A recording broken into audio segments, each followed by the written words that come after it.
उन्हें कुछ भी अच्छा नहीं लगता है।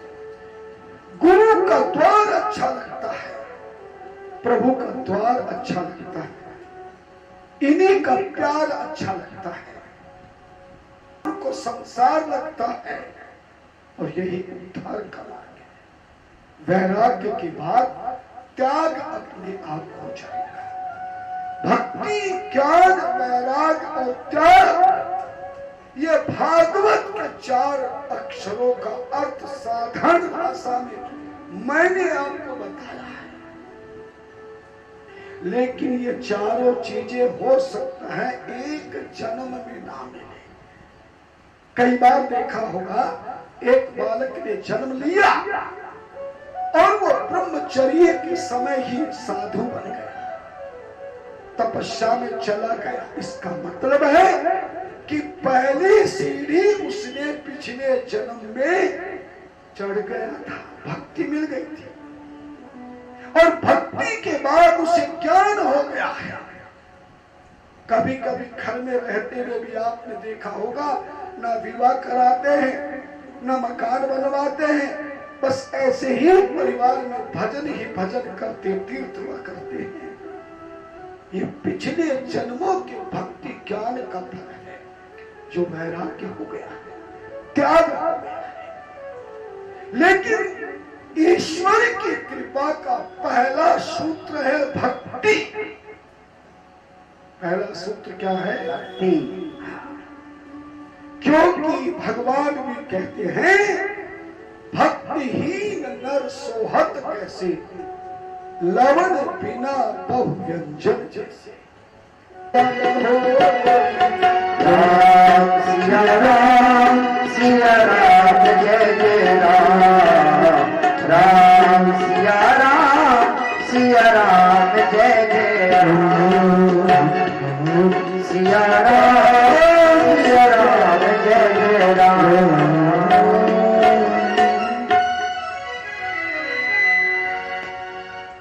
क्योंकि इस मानव शरीर को भक्ति प्राप्त करने के लिए एक सच्चे सतगुरु की परम आवश्यकता होती है। क्यों? क्योंकि मानव शरीर जब माता के गर्भ से जन्म लेता है, तो माता के गर्भ से जन्म लेने वाला शरीर अपवित्र शरीर होता है, अशुद्ध शरीर होता है। वो कोई धर्म कर्म, पूजा पाठ, जब तप, यज्ञ, हवन, अनुष्ठान, आराधना, साधना करने वाला शरीर नहीं होता, जो शरीर माता के गर्भ से, पिता के अंश से पैदा होता है। और मैंने कई बार शिव पुराण में इस बात को बहुत समझाया है। अगर पवित्र न होता तो देखा होगा आपने, किसी माता के गर्भ से बालक जब जन्म लेता है, यानी मानव शरीर जब जन्म लेता है, तो उस कुल खानदान परिवार के 3 पीढ़ियों को सूतक लग जाता है, शावड़ लग जाती है, अपवित्रता हो जाती है। और उस अपवित्रता में उस अपवित्रता में कोई धर्म कर्म नहीं होता।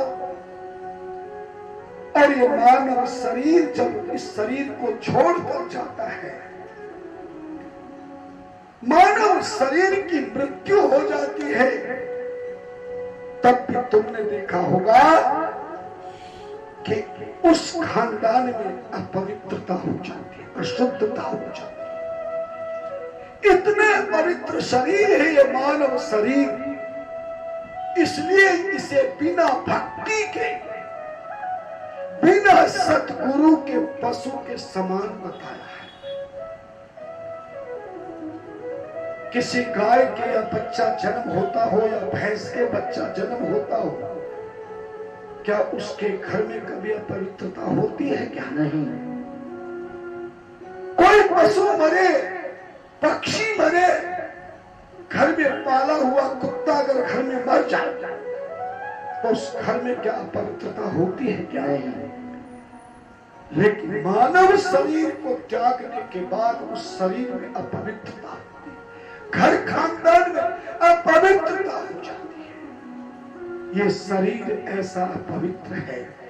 और ये बात रामचरितमानस में स्वयं भगवान श्री राम और किष्किंधा कांड में बाली की पत्नी तारा को समझाते हुए मानव शरीर का असली रूप बता रहे हैं। छिपे जड़ पावक गगन समीरा, पंच रचित यह अधम शरीर, पंच रचित यह अधम शरीरा। ये क्षिति जल पावक गगन समीरा, पंच रचित यह अधम शरीर।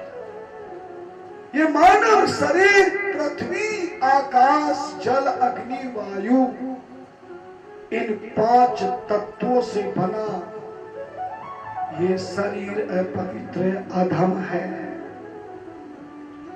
कभी आप कोई पूजा पाठ कराने बैठो, खूब स्नान करके आओ, खूब शुद्ध वस्त्र पहन के आओ, लेकिन फिर भी आचार्य वर्ग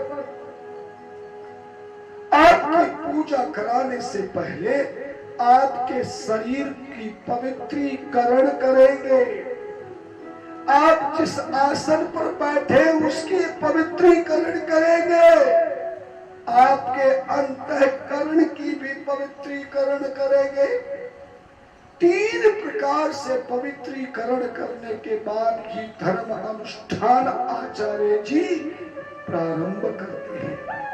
इतना नहीं, आपके पवित्रीकरण करने से पहले, आपके कर्म के संकल्प कराने से पहले उस स्थान को भी शुद्ध करने के लिए स्वस्ति वाचन का उद्घोष करते हैं। ओम स्वस्ति स्वस्ति न इंद्रो बृहस्पतिर्वाः स्वस्ति नः पूषा विश्ववेदाः। यही मंत्र बोलते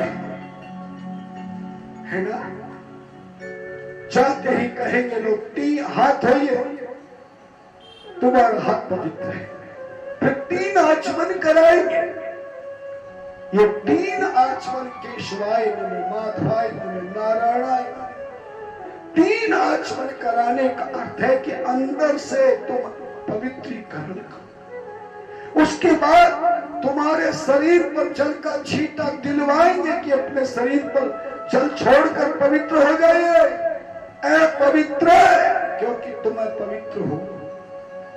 पवित्र है, पवित्र वा सर्वस्थांगतोऽपि यह स्मरेत् पुंडरीकाक्षं सर्वभ्यंतरः शुचि। अरे ओ इंसान, ओ यजमान, तो भगवान की पूजा लायक नहीं है। तेरा यह पवित्र शरीर हरि के नाम से मैं पवित्र कर रहा हूं। फिर तुम्हारे आसन पर जल छोड़ देंगे। अर्थात संसार में किसी धर्म ग्रंथ को उठाकर देखो, इस मानव शरीर को पवित्र नहीं कहा गया। पूछा गया कि कौन सा शरीर पवित्र है? मां के गर्भ से जन्म लेने वाला धनवान बन सकता है, बलवान बन सकता है, बुद्धिमान बन सकता है, ईश्वरवान बन सकता है, ज्ञानवान बन सकता है, यशस्वान बन सकता है, कीर्तिवान बन सकता है। लेकिन ये मानव शरीर पवित्रीकरण तभी होगा, पवित्र तभी होगा। सोई पावन सोई सुभग शरीरा,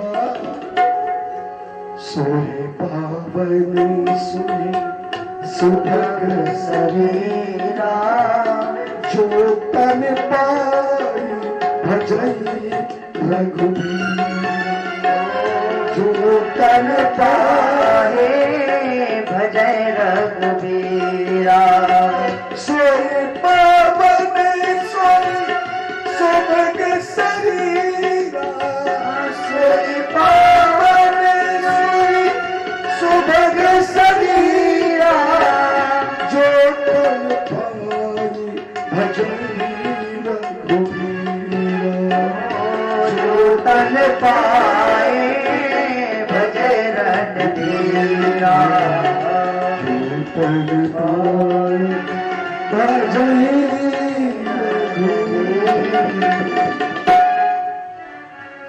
सोई पावन सोई सुभग शरीरा, जो तन पाए भजै रघुबीरा।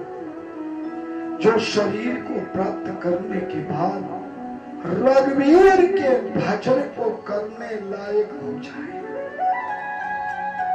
और रघुवीर का भजन वही मानव शरीर कर सकता है जो शरीर पवित्र हो। और पवित्र कर्ण पूजा के समय पंडित जी कराते, आचार्य वर कराते, तब तक रहते जब तक पूजा होती है, बाद में फिर अपवित्र हो जाते। और ऐसे शरीर को भगवान स्वीकार नहीं करते, क्योंकि भक्ति पवित्र शरीर होने पर ही होती है। और मैंने कई बार अनेक कथाओं में आप सभी को सुनाया है, बताया है, याद दिला देता हूं।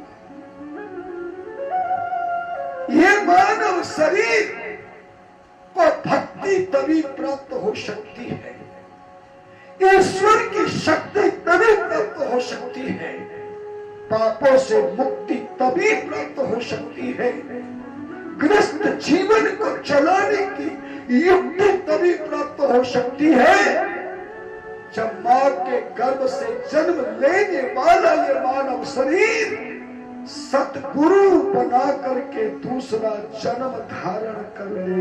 बोलो सतगुरुदेव भगवान की जय।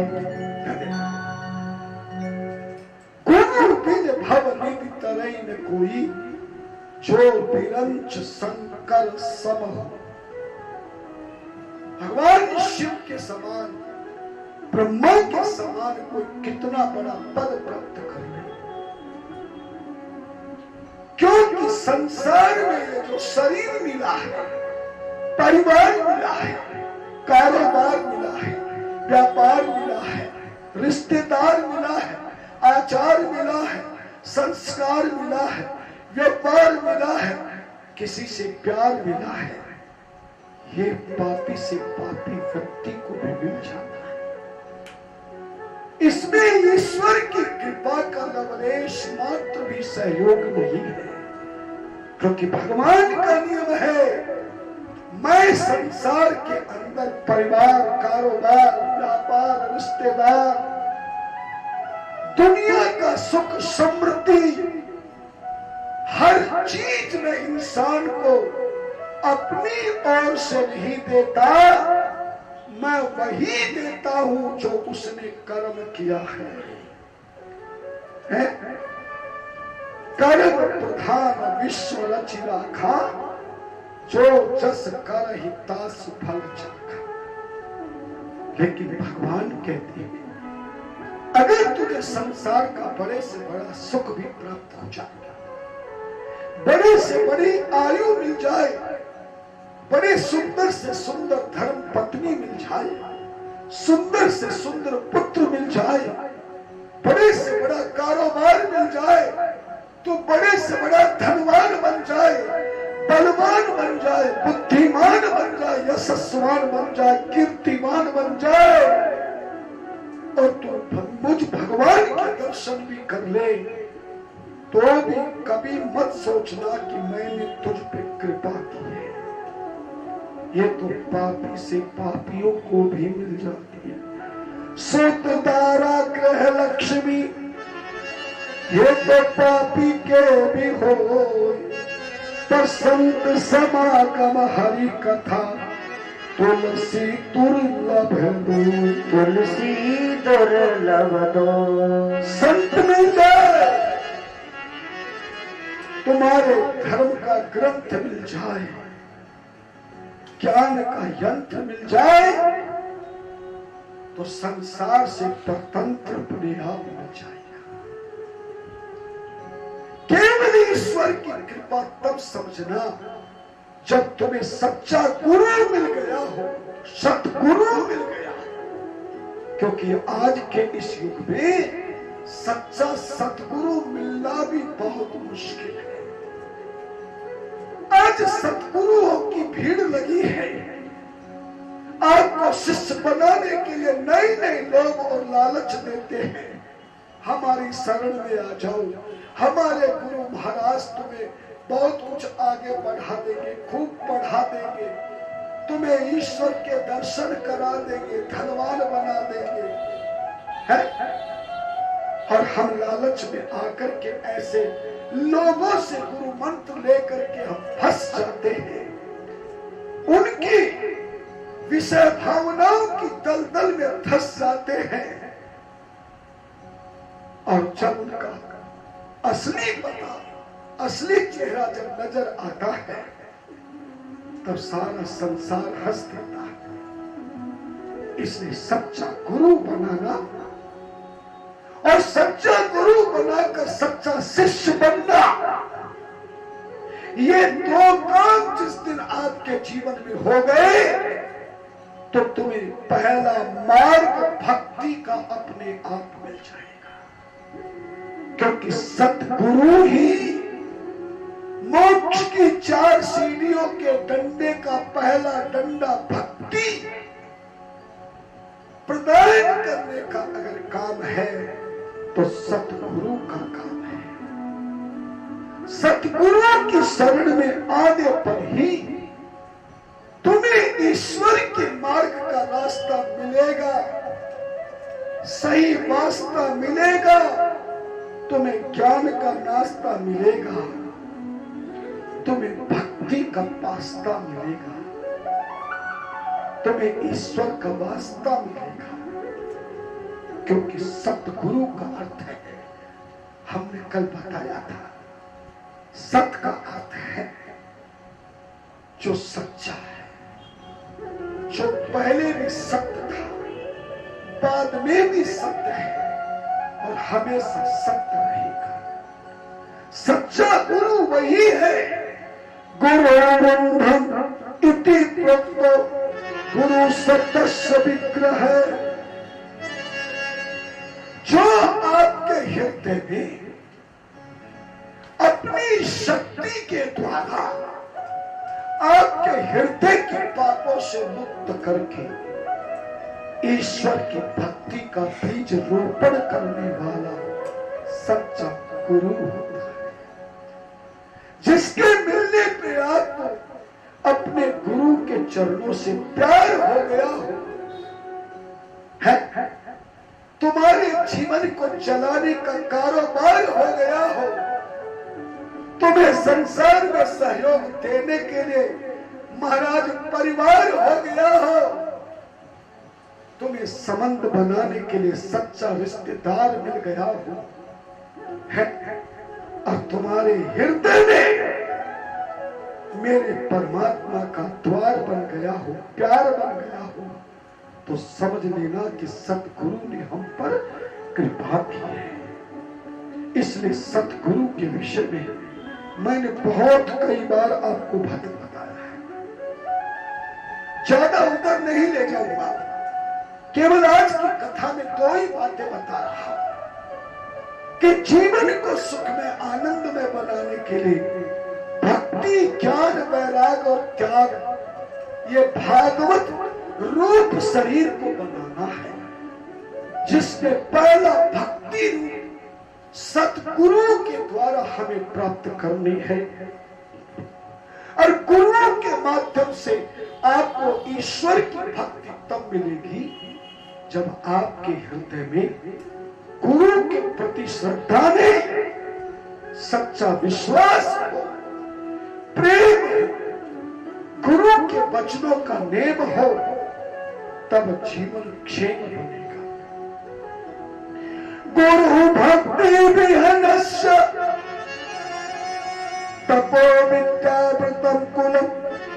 निष्फलम ही महेशानि केवलम लोकरंजनम।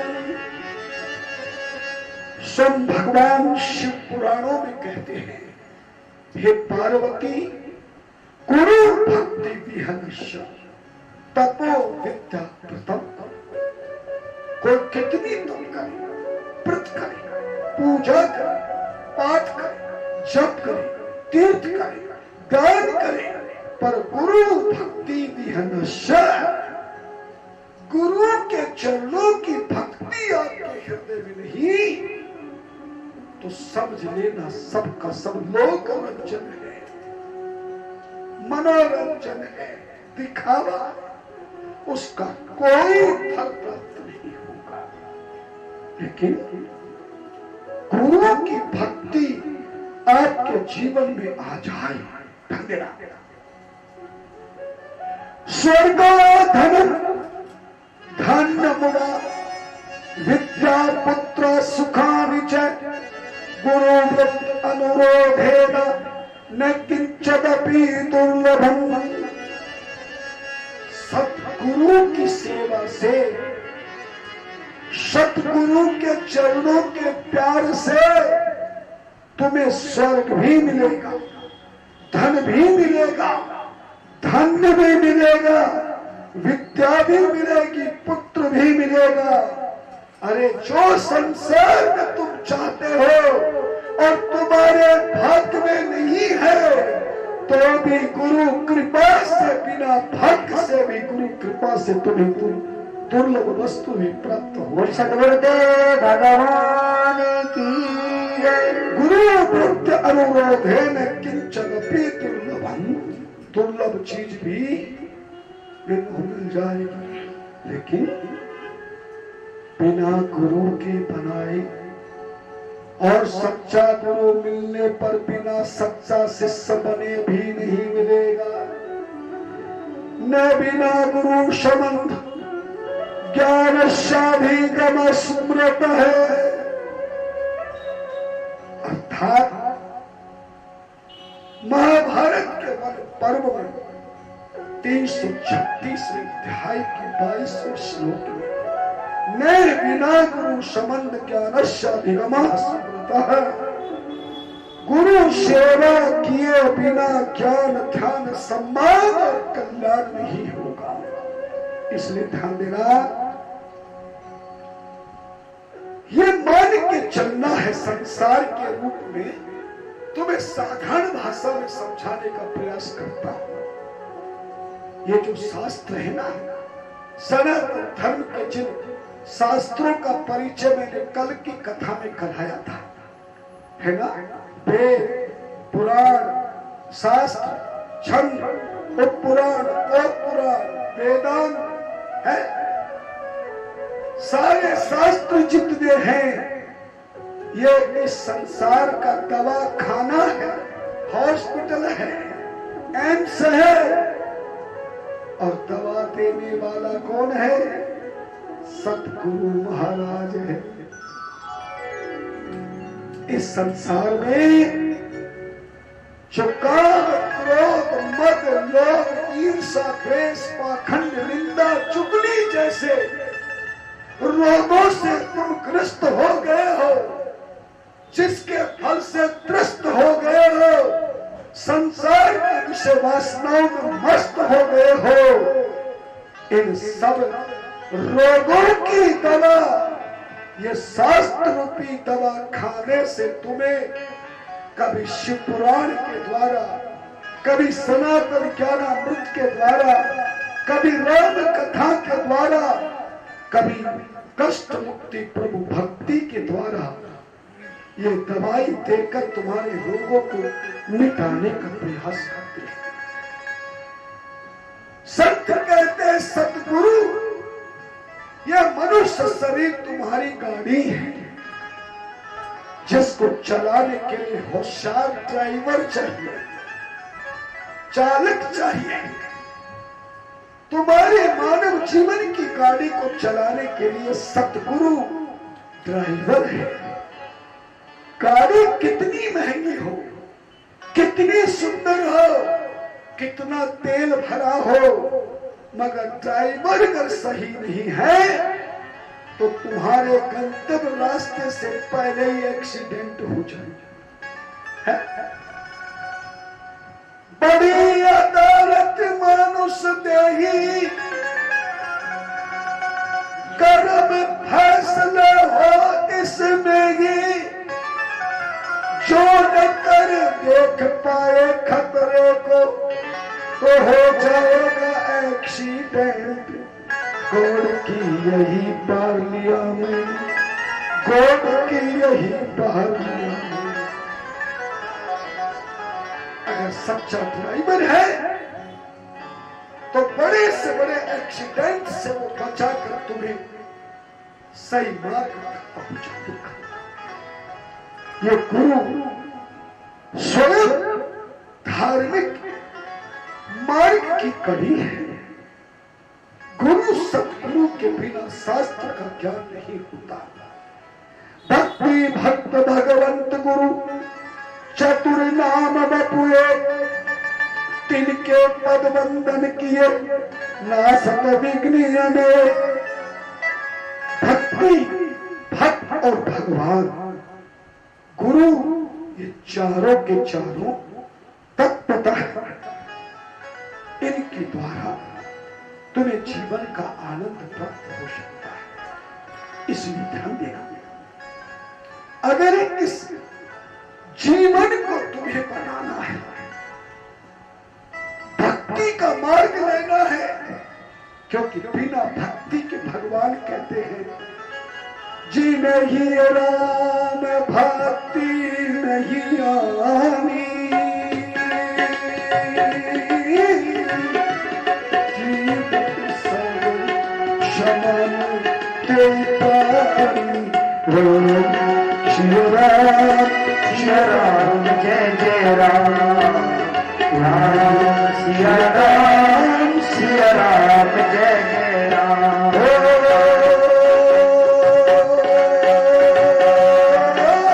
जय हो जिनकी राम भक्ति नहीं आनी, जीवन सब शमन तेई प्राण। ओ राम सिया राम जय जय राम, राम सिया राम जय जय राम, राम सिया राम जय जय राम। कहते जिन ही राम भक्ति नहीं आनी, जीवन सब समानति प्राण। भगवान कहते हैं जिनके हृदय में भक्ति नहीं, वो जिंदा रहता हुआ भी कितना धनवान बलवान बुद्धिमान यशस्वान कीर्तिमान बन जाए, कितनी तपस्या कर ले, कितना बड़ा विद्वान बन जाए, ईश्वर के दर्शन भी क्यों नहीं कर ले, पर बिना भक्ति के मुझे मुर्दे के समान नहीं लगता है। रावण का उदाहरण मैंने कई बार दिया है। रावण का शरीर सबसे बढ़िया था, रावण की पत्नी पुत्र परिवार भी सबसे बढ़िया था, रावण के पास धन भी सबसे ज्यादा था, रावण के पास विद्या भी सबसे ज्यादा थी, रावण संस्कार में भी सबसे आगे था, रावण आचार व्यवहार में भी सबसे आगे था। ध्यान देना, रावण बलवान में भी सबसे आगे, धनवान में भी सबसे आगे, ज्ञानवान बुद्धिमान में भी सबसे आगे, मगर उस रावण का मरते समय क्या हाल हुआ। खुद मंदोदरी ने रोते रोते रावण की पोल खोल दी कि सच कहा है, बिना भक्ति के मनुष्य मूर्ति के समान है। राम विमुख अस हाल तुम्हारा, रहा नहीं कुल रोवनिहार, रहा नहीं कुल रोने इसीलिए हमारे संत भी तो यही कहते हैं, अरे सागर से भी गहरा बंदे, सागर से भी गहरा बंदे, तेरे सतगुरु का द्वार है। भूख लगा कर को तो इसमें तेरा बेड़ा पार है, तेरा बेड़ा पार है, तेरा बेड़ा पार है। तू भव सागर से बंदे, सागर से भी गहरे बंदे, सतगुरु का द्वार है। भूख लगा कर को तो इसमें तेरा बेड़ा पार है, तेरा बेड़ा पार है, तेरा बेड़ा पार है। आनंद लीजिए।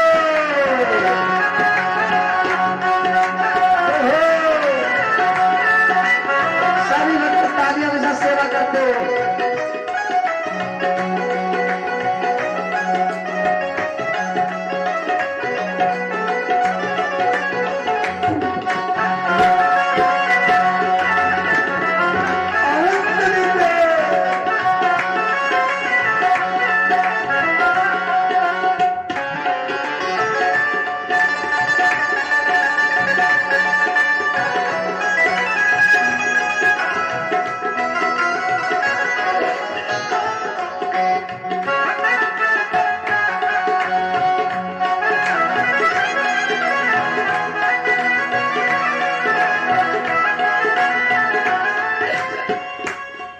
संतों ने हमें कहा, ग्रंथों ने हमें समझाया, मैं भी वही बता रहा।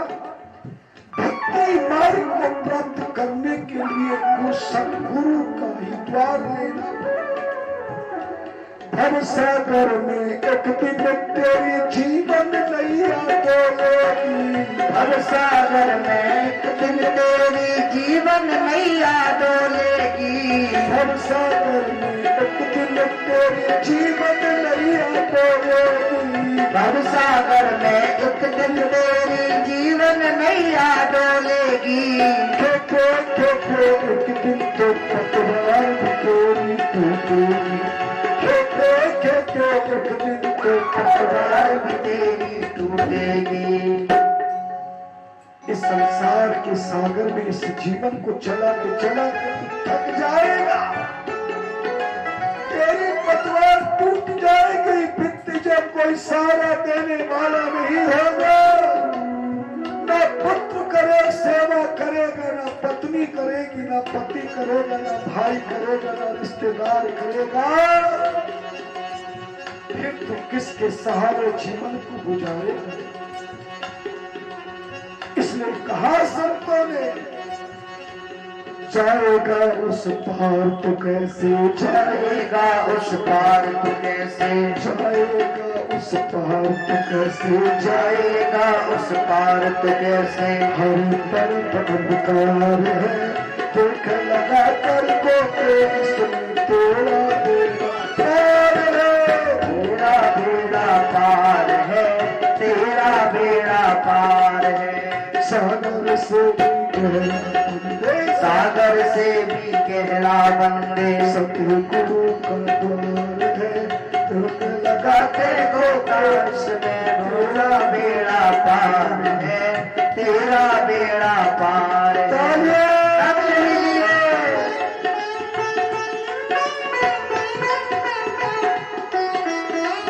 क्या बात है।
से मुक्ति चाहिए और जीवन को जीने की युक्ति चाहिए तो एक काम करना पड़ेगा। 100 पद नैया गुरुदेव को बोली पार लगाएंगे। 100 पद नैया गुरुदेव के बोली पार लगाएंगे। 100 पद नैया गुरुदेव को बोली पार लगाएंगे। 100 पद नैया गुरुदेव के बोली पार लगाएंगे। पैर पकड़ ले जाकर के तू सोए भाग्य जगाएंगे। पैर पकड़ ले जाकर के तू सोए भाग्य जगाएंगे। हर पापी से भी पापी को भी पापी से भी पापी को भी करते नहीं इनकार है। भोग लगा कर को इसमें थोड़ा पार है। तेरा बेड़ा पार है, तेरा बेड़ा पार है। सागर से भी गहरा बंदे, सागर से भी गहरा बंदे सतगुरु का द्वार है। भोग लगा कर को इसमें तेरा बेड़ा पार है, तेरा बेड़ा पार है।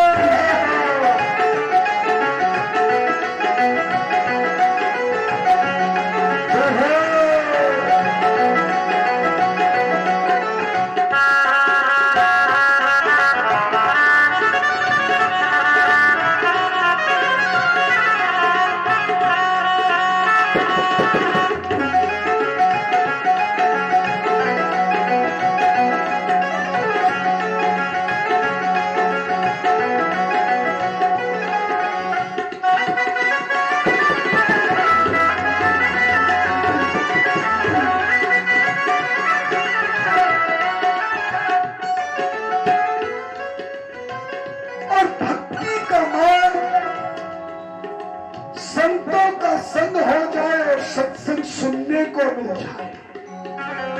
संत समागम और हरि कथा तुलसी दुर्लभ दो। संतों का समागम और प्रभु की कथा सुनने का जीवन का समय मिल गया तो समझ लो गुरुदेव की कृपा होकर तुम्हें भक्ति का मार्ग मिलना प्रारंभ हो गया है। क्योंकि संतों का समागम हरि की कथा राम जी की कृपा के बिना नहीं मिल सकती। बिनु हरि कृपा मिले नहीं संता और बिना हरि कृपा के सत्संग नहीं मिल सकता है। धन्यवाद। संत समागम हरि कथा भी गुरु कृपा से पाओगे। संत समागम हरि कथा भी गुरु कृपा से पाओगे। संत समागम हरि कथा भी गुरु कृपा से पाओगे। संत समागम हरि कथा गुरु की कृपा से पाओगे। खुद आएंगे भोले बाबा कर तुम गुरु बनाओगे। खुद आएंगे भोले बाबा कर तुम गुरु बनाओगे। भक्तों सुन लो गुरु कृपा भक्तों सुन लो गुरु कृपा। भक्तों सुन लो गुरु कृपा। भक्तों सुन लो गुरु कृपा। जिंदगी बेकार है रोक लगा कर तेरा बेड़ा पार है, तेरा बेड़ा पार है, तेरा बेड़ा पार है।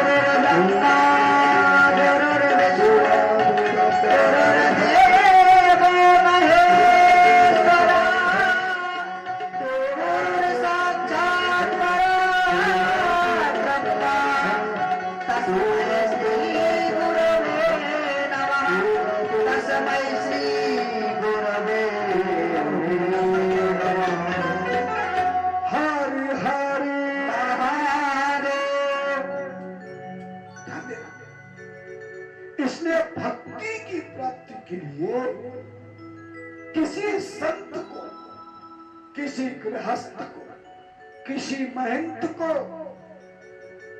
आप सतगुरु जीवन में बनाए और जिसको एक बार बना लिया जिंदगी में कभी दूसरा नहीं बना। धर्म ग्रंथों ने एक बात जरूर कही है।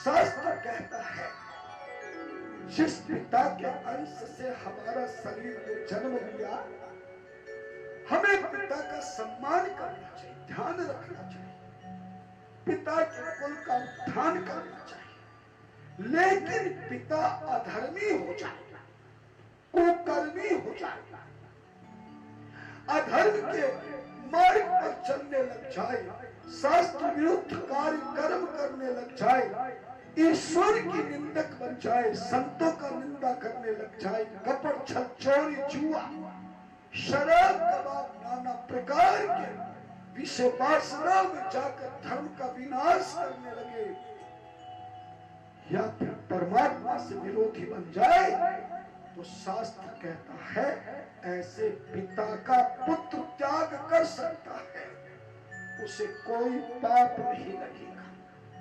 उदाहरण देने की आवश्यकता नहीं, प्रहलाद ने अपने ही पिता का त्याग किया है। समझ लेंगे बहुत अच्छी तरह से, एक एक चीज बता रहा हूं। शास्त्र कहता है जन्म देने वाली जननी का कभी त्याग नहीं करना चाहिए, परित्याग नहीं करना चाहिए। लेकिन शास्त्र ने यह भी कहा है अगर जन्म देने वाली मां कुकर्मों की संगति में चली जाए, बुद्धि विषयों में चली जाए, अधर्मी ही अधर्म का कर्म करने लग जाए, पाप ही पाप कर्मों में लिप्त हो जाए, ईश्वर से विरोध करने लग जाए, संतों की निंदा, ईश्वर की निंदा, अपने बुजुर्गों का अपमान करने हो लग जाए, तो शास्त्र कहता है, धर्म कहता है, संत कहते हैं कि ऐसी जन्म देने वाली माता का भी त्याग किया जा सकता है। भरतलाल जी ने अपनी माता कैकई का त्याग कर दिया था, पर भरत को कोई पाप नहीं लगा। ऐसे ही बड़े भाई को हमेशा सम्मान करना चाहिए, बड़े भाई की पूजा करनी चाहिए, जीवन में कभी अपने बड़े भाई से बैर नहीं करना चाहिए, बड़े भाई का त्याग नहीं करना चाहिए, सम्मान करना चाहिए। लेकिन ज्येष्ठ भ्राता बड़ा भाई भी जीवन में अधर्म का कुकर्म करने लग जाए, धर्म विरोधी कर्म में लिप्त हो जाए, संतों का धर्म का विनाश करने लग जाए, अपराध ही अपराध करने लग जाए, आहार व्यवहार आचार संस्कार से हीन हो जाए, धर्म से विरुद्ध हो जाए, ईश्वर से विरुद्ध हो जाए, तो ऐसे बड़े भाई का भी त्याग किया जा सकता है। किसने किया बड़े भाई का त्याग? विभीषण ने, सुग्रीव ने तो अपने भाई को मरवा दिया, जबकि अपने बड़े भाई को मरवाने वाले को पापी कहते हैं। पर जरा ध्यान देना, सुग्रीव और विभीषण को अपने बड़े भाइयों को मरवाने में योगदान देने पर भगवान श्री राम ने अयोध्या में राम राज्य की स्थापना के उपलक्ष्य में भरत लाल के सामने सुग्रीव और विभीषण की बहुत महिमा का गुणगान किया। हाँ, जिमी अति बगेऊ व्याघ जिमी भाली, सोई सुकंठ सोई कीन कुचाली, सोई करतूत विभीषण केरी, सपने सोन राम ही हेरी, ते भरतई ते भेटई भरतई सन्माने, राज सभा रघुवीर बखाने। अर्थात राष्ट्र के बचाव के लिए, राष्ट्र के सम्मान के लिए, धर्म के सम्मान के लिए अगर हमें अधर्म भी करना पड़े, पाप भी करना पड़े, तो संत कहते हैं वो धर्म कहलाता है। सुग्रीव और विभीषण ने ऐसे भाइयों को मरवाया था जो उग्रवादी थे, आतंकवादी थे, देशद्रोही थे, महान पापी थे, आचरणहीन थे। ऐसे भाई का त्याग करने में कोई पाप नहीं लगता है। पत्नी पति का भी त्याग कर सकती है, जबकि हमारे कहा गया कि नारी पति का सम्मान करे, भगवान का भी इतना सम्मान ना करे जितना पति का करे। मगर पति शराबी, कबाड़ी, जुआरी, धर्महीन, कर्महीन, शर्महीन हो जाए, देश राष्ट्र धर्म का अपमान करने लग जाए, अपने कुल खानदान को कलंक लगाने का कर्म धर्म करने लग जाए, तो पत्नी अपने पति का भी त्याग कर सकती है। मीरा ने अपने पति का त्याग किया। धर्म पत्नी कितनी सुंदर हो, कितनी ज्ञानवान हो, बुद्धिमान हो, मगर वो धर्महीन हो जाए, कर्महीन हो जाए, शर्महीन हो जाए, राष्ट्रद्रोही हो जाए, अपना धर्म द्रोही हो जाए, समाज की द्रोही हो जाए, आचरणहीन हो जाए, चरित्रहीन हो जाए, कलंक लगाने वाली हो जाए, तो सुंदर से सुंदर, ज्ञानवान से ज्ञानवान धर्म पत्नी का भी त्याग किया जा सकता है। हमारा इतिहासकार भर्तृहरि जी का नाम सुना होगा। गोरखनाथ जी महाराज के परम शिष्य गुरु गोरखनाथ से एक दिन भर्तृहरि ने कहा, मेरी पत्नी पतिव्रता है, बहुत सुंदर है गुरुदेव, मैं आपके द्वारा बताए मार्ग पर कैसे चलूं? मेरी पत्नी से मुझे बहुत प्रेम है। गुरु गोरखनाथ जी महाराज ने राजा भर्तृहरि से कहा, तू जो सोचता है, तू जो विचारता है, वो सही नहीं है। बोले गुरुदेव, मेरा ये अज्ञान कैसे मिटे? कहा तो ठीक है। गुरु गोरखनाथ जी महाराज बड़े योगी थे। उन्होंने योग बल के द्वारा एक अमर फल प्रकट किया। अमर फल राजा भर्तृहरि को दिया। बोले सबसे ज्यादा प्यारी तुझे तेरी धर्म पत्नी है, जिसके कारण तू घर बार नहीं छोड़ सकता, ये राज्य नहीं छोड़ सकता, संसार से मुख नहीं मोड़ सकता। मेरे बताए धर्म के मार्ग से अपने हृदय मन को नहीं छोड़ सकता, तो जा, ये अमर फल है, तेरी पत्नी की कभी मृत्यु नहीं होगी। ये अमर फल तू पत्नी को दे दे, तेरी पत्नी कभी बीमार नहीं होगी और कभी मरेगी नहीं। राजा भरत प्रसन्न हो गए। गोरखनाथ महाराज चले गए। रात्रि के समय जब राजा रानी के पास पहुंचे, रानी को कहा कि गुरुदेव ने अमर फल दिया है, जो इसे खाएगा वो अमर हो जाएगा, अजर हो जाएगा।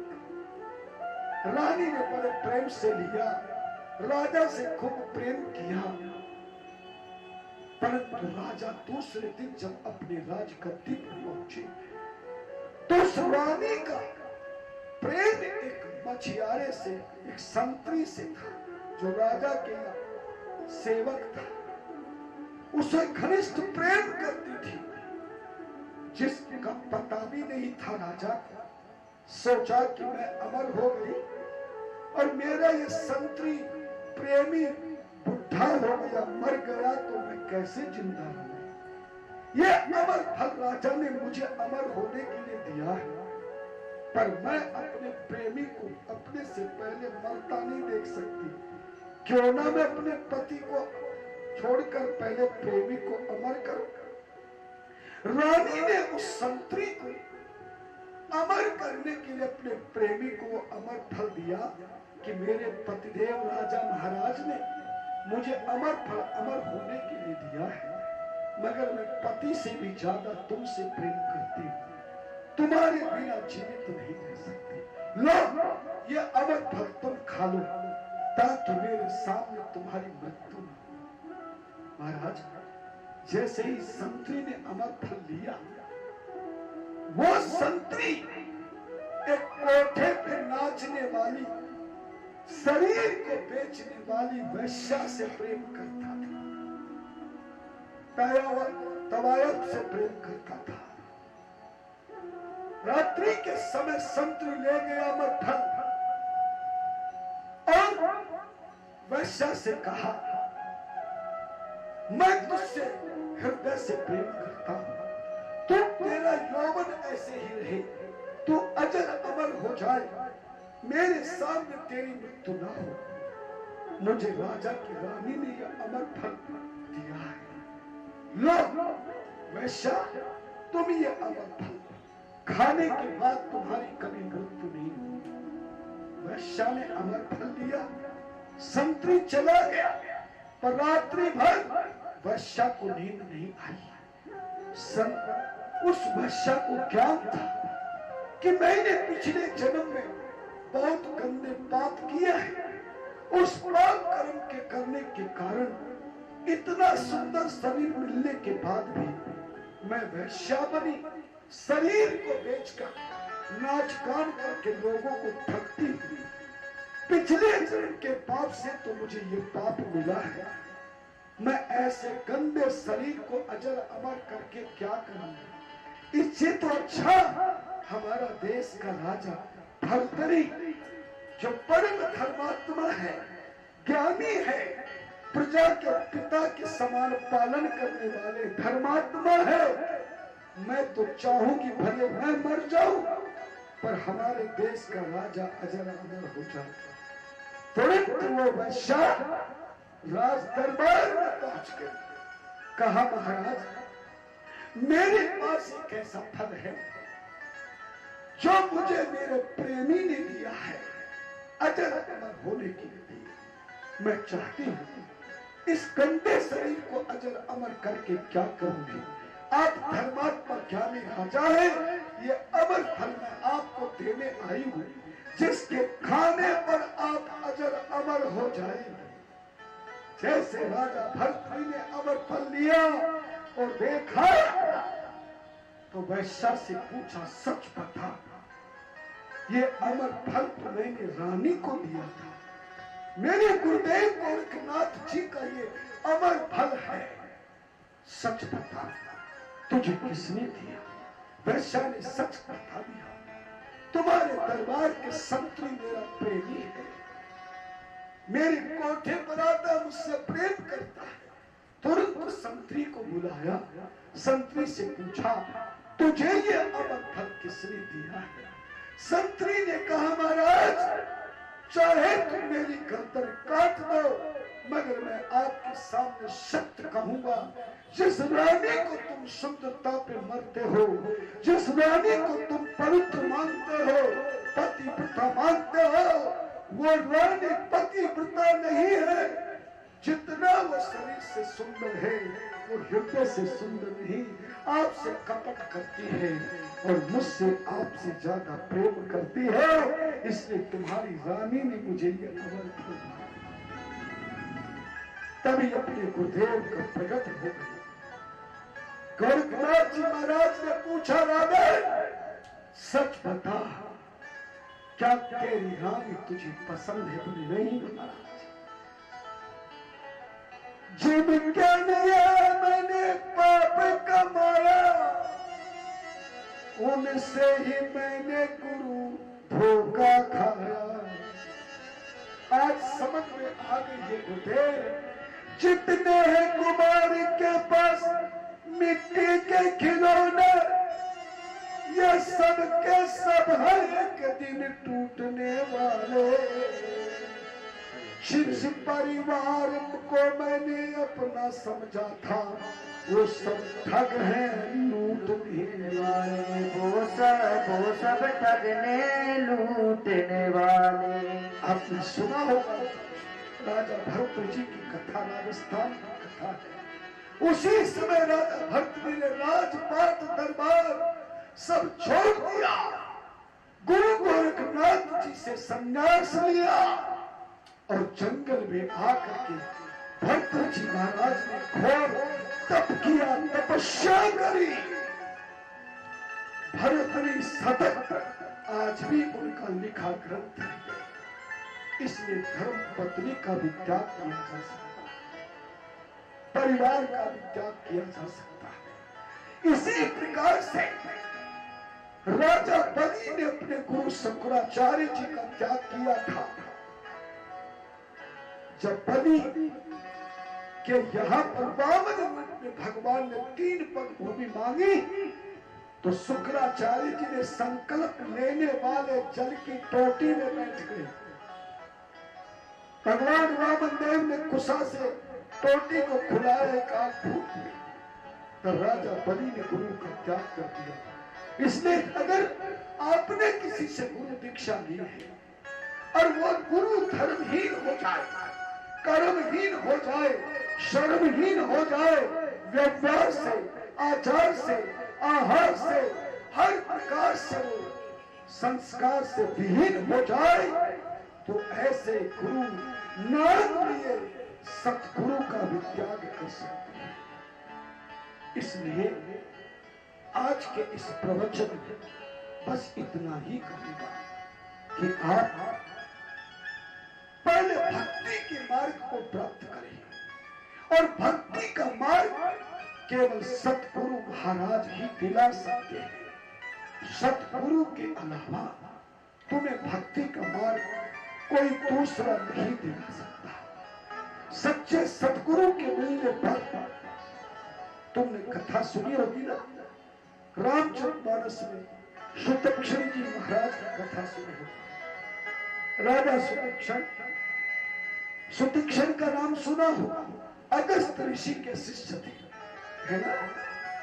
एक बार शालिग्राम की पूजा करने का उनको नियम दिया और कहा कि तू शालिग्राम की सेवा करना, भगवान को स्नान करा। उस दिन एकादशी व्रत था। सुतक्षण जी महाराज शालिग्राम को लेकर के गंगा के तट पर गए, स्नान कराया, सुंदर आसन को बिठाया, लेकिन भोग लगाने के लिए अब कुछ नहीं, अन्न का भोग नहीं लगेगा, फल का लगना। तो सामने ही जामुन का पेड़ था। सुतक्षण जी ने सुंदर जामुन देखी तो भूख लगने लगी। उन्होंने सोचा क्यों न पहले इन्हीं जामुनों को तोड़ करके भगवान को भोग लगा ले और भगवान को भोग लगाकर फिर अपन भी पालेंगे। लेकिन जामुन को तोड़ने के लिए वहां कोई पत्थर नहीं था, इसलिए शालिग्राम जी को ही उठा लिया और जामुन तोड़ने के लिए जैसे शालिग्राम को फेंका तो जामुन का गुच्छा तो नीचे आ गया, पर शालिग्राम जी जलाशय में चले गए। बहुत बुलाया पर शालिग्राम जी को खूब तैर के ढूंढा पर मिले नहीं। चतुर्मास में अगस्त गुरुजी गए थे आश्रम से बाहर, सोचा गुरुजी आएंगे और शालिग्राम नहीं मिला तो मारेंगे, भगा देंगे। तो देखा कि जैसा गुरुजी शालिग्राम दे के गए थे ऐसे ही उस जामुन के गुच्छे में मोटी मोटी जामुन थी। सोचा गुरुजी कौन सा पहचानेंगे, इन्हीं को शालिग्राम बना लेता है। उनमें से एक कच्ची कम पकी हुई मोटी जामुन को लिया और सिंहासन पर बिठा दिया। लेकिन वो छींटा देते, भोग लगाते, उन्हीं को शालिग्राम समझने लगे। महाराज चातुर्मास के बाद जब अगस्त ऋषि जी आए और आकर के सुबह जब नियम के अनुसार अपने मंदिर में सब ठाकुर की पूजा करने लगे और जब सालग्राम जी को स्नान कराने के लिए, क्योंकि सालग्राम को कभी अंगूठा नहीं लगाया जाता,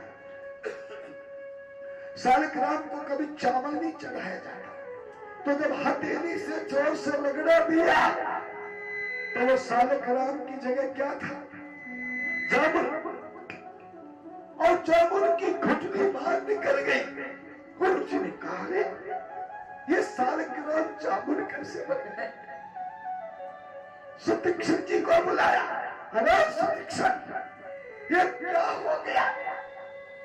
आज ये सालग्राम ये घुटनी जैसी गिर छिलका जैसा हाथ में कैसे आ गया?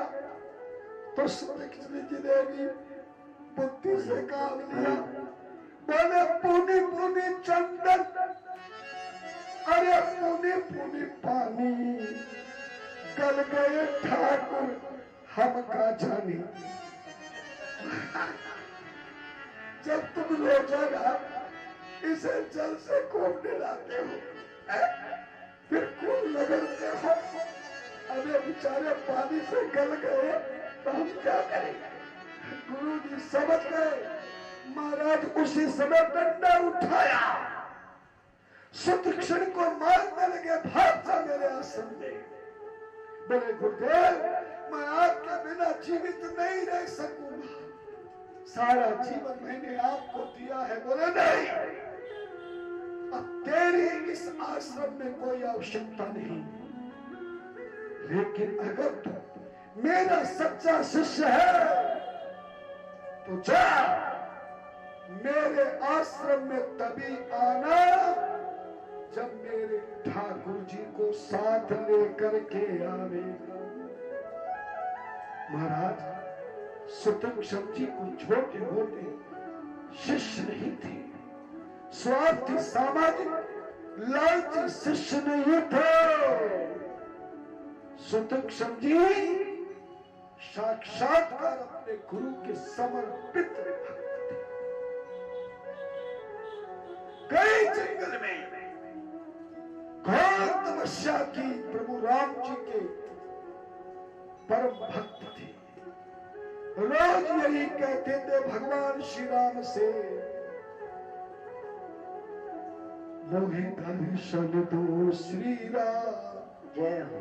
बहुत दिन बीत गए, मुझे दर्शन दो श्री राम, बहुत दिन बीत गए। बहुत दिन बीते, बहुत दिन बीते, बहुत दिन बीते, बहुत दिन बीते, बहुत दिन बीते, बहुत दिन बीते। बहुत दिन बीते, बहुत दिन बीते। बना दो गुरु जी का काम, प्रभु बना दो गुरु जी का काम। बहुत दिन बीत गए, मुझे दर्शन दो भगवान, बहुत दिन बीत गए। हमें दर्शन दो श्री राम, बहुत दिन बीत गए। और ऐसे करते करते एक दिन राम जी आ गए, सीता की खोज करते करते जंगल में पहुंचे। भगवान श्री राम लक्ष्मण वन यात्रा में धन्य तो अविरल प्रेम भगति मुनि पाई, प्रभु देखे तरुटी लुकाई। सुतीक्षण की अविरल भक्ति को देखकर राम जी एक पेड़ के पीछे छुप के देखने लगे और तभी आंखें बंद कर बस्ती में डूब रहा था सुतीक्षण। भगवान सामने प्रकट हो गए, पर नेत्र ही ना खोले।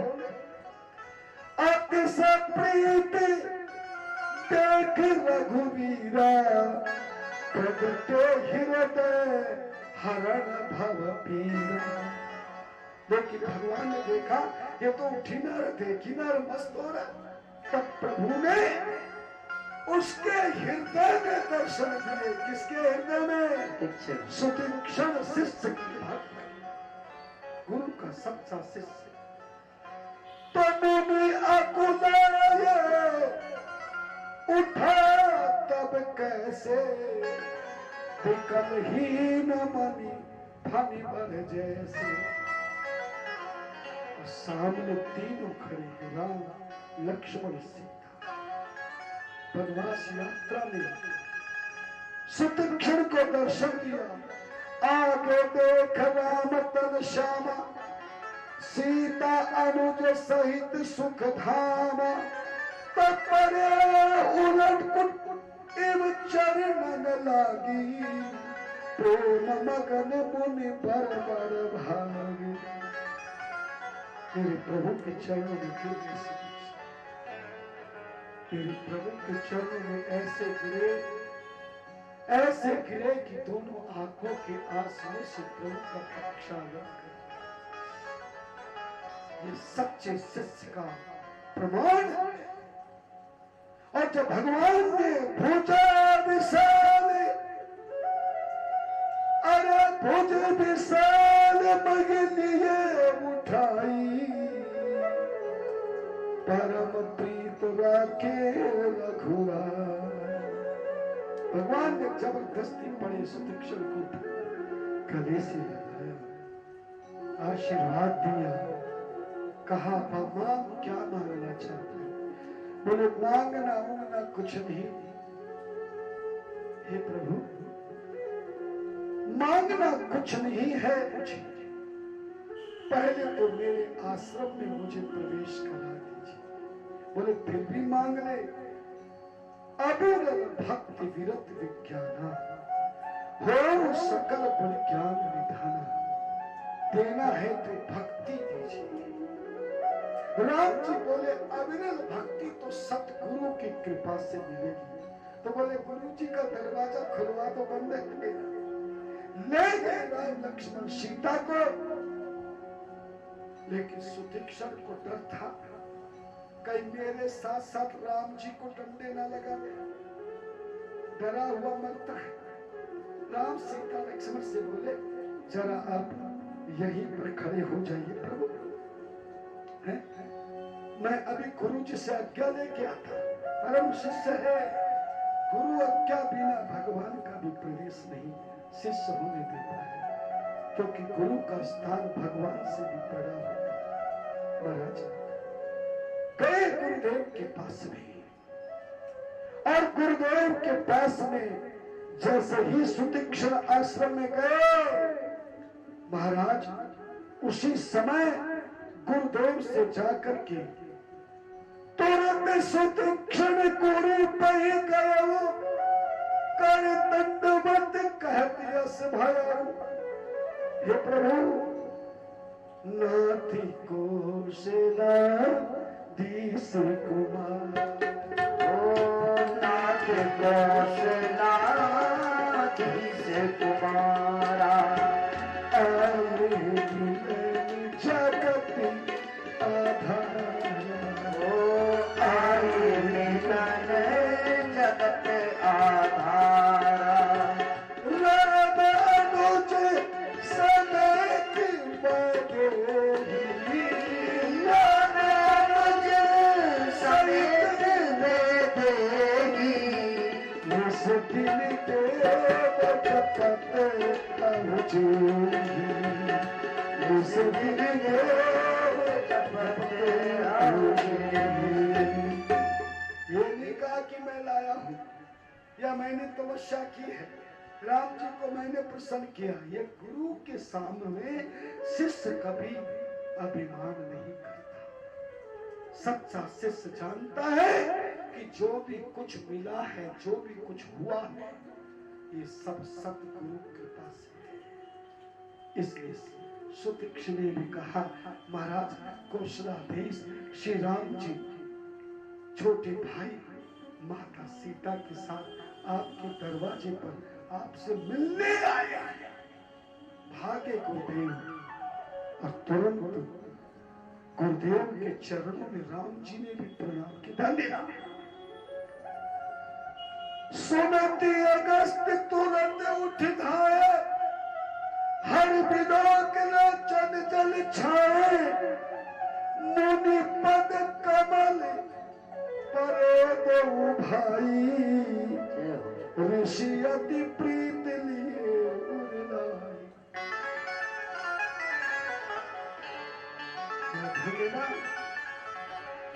गुरु का पद कितना ऊंचा होता है और शिष्य का पद कितना सम्मान्य होता है। शुतिक्षर की कामना लेकर इच्छा भगवान राम लक्ष्मण सीता गए, और जैसे गुरुदेव दौड़ कर आए राम लक्ष्मण सीता को देखने के लिए, राम लक्ष्मण ने दोनों ने चरणों में प्रणाम किया। गुरुदेव ने उठाकर आशीर्वाद दिया, आश्रम में ले गए, सादर कुशल पूछी मुनि ज्ञानी, आसन पर बैठारे आनी, पुण्य कर बल प्रकार पूजा, मोई सौभाग्यवंत नहीं पूछा। ये राम कथा का चरित्र, इसलिए समय हो गया है, आगे ज्यादा नहीं बोलूंगा, कल बताऊंगा आपको। मेरे आज की बात को ध्यान रखना, सच्चे शिष्य बनना है, सच्चा गुरु बनाना है, और सतगुरु की समर्पितता लेना है, और समर्पितता के साथ में सब कुछ अर्पण करके गुरु का आशीर्वाद लेना है। तब भक्ति का मार्ग तुम्हें प्राप्त हो जाएगा। और कल की कथा में ये भक्ति का मार्ग प्राप्त करने के लिए हमें क्या क्या करना चाहिए, कैसे भक्ति का मार्ग गुरु की कृपा से हमें मिलेगा, ये कल की कथा में होगा। इन्हीं शब्दों के साथ आज की कथा का यही विराम करते हैं। और आप सभी को मालूम है कि ठीक 7 बजे हमारे उत्तराधिकारी परम ज्ञानी कथा व्यास, ज्योतिष के परम विद्वान, वास्तु शास्त्र के परम विद्वान, तपस्वी साधक, बड़े बड़े अनुष्ठान करने और कराने वाले आचार्य शशिकांत वशिष्ठ जी के मुखार बिंदु से 7 बजे, ठीक 7 बजे इसी व्यास गद्दी पर लाइव टेलीकास्ट के द्वारा आप अपने कष्टों को, दुखों को, रोगों को, समस्याओं को, परेशानियों को भगाने के लिए, अपने सौभाग्य को जगाने के लिए उनके मुखार बिंदु से ठीक 7 बजे आप अवश्य अपना ये YouTube चैनल खोल लेना। और YouTube चैनल जिसको नहीं खोलना आए तो महंत राधे श्याम जी महाराज, महंत राधे श्याम जी महाराज करके YouTube पर इस चैनल को देख सकते हैं। और आज के मुख्य यजमान पंजाब प्रांत में रहने वाले परम उद्योगपति, राजस्थान से शरीर को प्राप्त करने वाले परम ज्ञानी, परम ध्यानी, ऐसा परिवार जो जैतो मंडी पंजाब में बहुत बड़े फलों के व्यापारी हैं। आज के मुख्य यजमान श्रीमान मदन लाल शर्मा जी और उनकी धर्म पत्नी श्रीमती नीमा शर्मा जी और उनके पुत्र और पुत्रियां सभी ने मिलकर के प्रातः काल अभिषेक कराया, विधि विधान से लाइव कास्ट से देखा, और अब व्यास गद्दी पर हमारे सचिव महोदय के माध्यम से तिलक करवा कर पूजन कराकर गद्दी पर मुझे बिठाया। आज का सत्संग के यजमान भी वही है। मैं श्रीमान मदन लाल शर्मा, श्रीमती नीमा शर्मा, जैतो मंडी पंजाब के परिवार को, पुत्रों को, पुत्रियों को, उनके रिश्तेदारों को, परिवार सबको बहुत बहुत आशीर्वाद देता हूं। और जो भी यूट्यूब पर मुझे सुन रहे हैं उन सभी भक्तों को माता बहन बेटियों को, भाइयों को, बुजुर्गों को, सभी को मेरा बहुत बहुत आशीर्वाद। और यदि कोई विद्वान, ज्ञानवान, बुद्धिमान सुन रहे हो, ऐसे संतों के चरणों में, विद्वानों के चरणों में, ब्राह्मणों के चरणों में मेरा प्रणाम स्वीकार हो। और आप इसी तरह प्रतिदिन 3:30 बजे से 6 बजे तक यही सत्संग हमारे द्वारा सुनते रहेंगे। और 1 घंटे का बीच में ब्रेकिंग होगा। और 7 बजे से 8 बजे तक आचार्य सच्चिकांत वशिष्ठ जी से अपने कष्टों से, दुखों से, समस्याओं से मुक्ति का विधान, समाधान, जीवन का विधान, ऐसा ज्ञान प्राप्त करेंगे। मेरा बहुत बहुत शुभ आशीर्वाद। और सभी मिलकर के आरती करें। मुख्य यजमान ने भी मेरी वाणी सुन रहे हैं, तो वो भी अपने घर के मंदिर में, क्योंकि कोरोना के समय में श्री राम मंदिर आश्रम मोहल्ला साहवान में मैं अपनी गद्दी पर बैठ करके केवल 5 श्रोताओं के साथ में, संगीतकारों के साथ में ये कथा श्रवण करा रहा हूं। और यूट्यूब और फेसबुक के माध्यम से आप इसे देख सकते हैं। यूट्यूब के बाद, कथा की आरती के बाद यही कथा फेसबुक पर लोडिंग हो जाएगी। आप फेसबुक पर भी देखेंगे। मुख्य यजमान भी आरती करेगा और यहाँ भी आरती करेगा। और प्रेम से मिलकर के सभी मेरे साथ आरती करेगा और आरती करेगा। ओम रत्नेश्वरी नमः, ज्वालामालिन्यै नमः। ओम चंद्रमा मनसो जजो सूर्यो अजायत, श्रोत्राद्वाइश प्राणसमुखादग्निरजायत। आरती परमेश्वर की उतारो, आरती परमेश्वर की उतारो।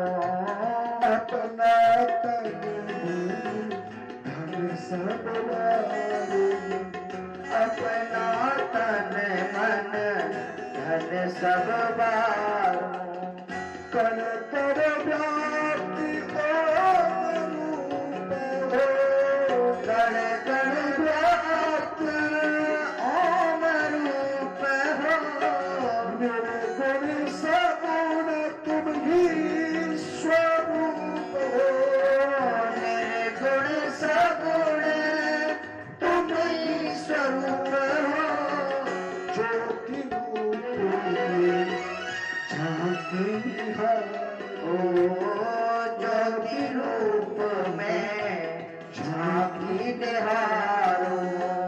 आरती परमेश्वर की उतारो, आरती परमेश्वर की उतारो। ब्रह्मा विष्णु महेश तुम्ही हो, ब्रह्मा विष्णु महेश तुम्ही हो। राम कृष्ण सर्वेश तुम्ही हो, राम कृष्ण सर्वेश तुम्ही हो। सब तुम्हें ही निहारो, सब मूरत में तुम ही निहारो। आरती परमेश्वर की उतारो, आरती परमेश्वर की उतारो।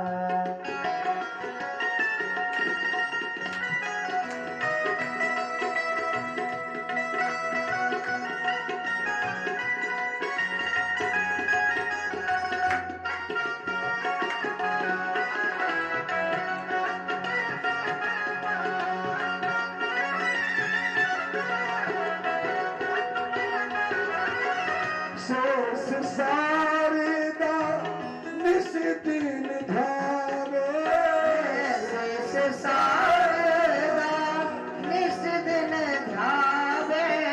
योग पुराण शांति गुण गावे, योग पुराण संत जन ध्यावे।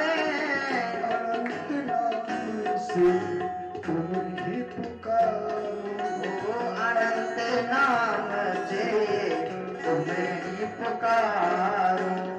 आरती परमेश्वर की उतारो, आरती परमेश्वर की उतारो।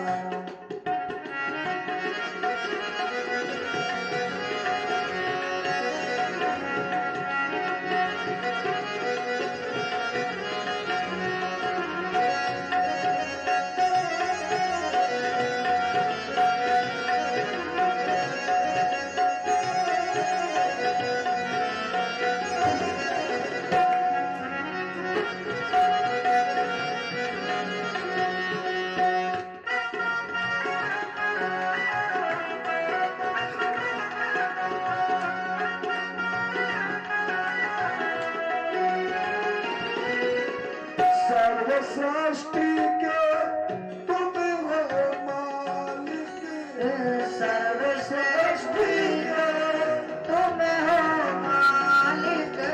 दूर करो दुख हे जगपालक, दूर करो दुख हे जगपालक। जीवन गुजारो, शरणों तेरे जीवन गुजारो। आरती परमेश्वर की उतारो, आरती परमेश्वर की उतारो।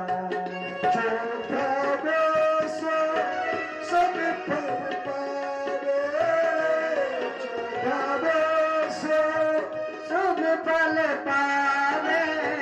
ताप ताप सब तप मिट जावे, पाप ताप ताप मिट जावे। महंत व्यास भव से पारो, अनंत व्यास हो भव से पारो। आरती सर्वेश्वर की उतारो, अपना तन मन धन सब बारो। करुणावतारम संसार सारम भुजगेन्द्रहारम, सदा वसन्तं हृदयारविन्दे भवं भवानी सहितं नमामि। त्वमेव माता च पिता त्वमेव, त्वमेव बन्धुः सखा त्वमेव, त्वमेव विद्या द्रविणं त्वमेव, त्वमेव सर्वं मम देवदेव, त्वमेव सर्वं मम देवदेव, त्वमेव सर्वं मम देवदेव। धर्म की जय हो, धर्म का नाथ हो, दुनिया में सद्भावना हो, विश्व का कल्याण हो। गंगा माता की जय हो, रघु माता की जय हो, गीता माता की जय हो, गायत्री माता की जय हो, भारत माता की जय हो, भारत के ऋषियों की जय हो, भारत के संतों की जय हो, भारत के भक्तों की जय हो, भारत की सदियों की जय हो, भारत की नदियों की जय हो, भारत के विद्वानों की जय हो, भारत के किसानों की जय हो, भारत के जवानों की जय हो, भारत के मेहमानों की जय हो, सनातन धर्म की जय हो, आज के आनंद की जय हो, भक्ति और भगवान की जय हो, सच्चे दरबार की जय हो,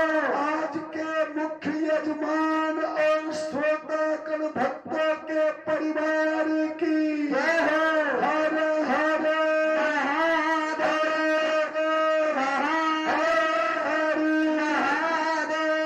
अभी हाथ जोड़कर सिर झुकाकर आशीर्वाद प्राप्त करें। ओम स्वस्ति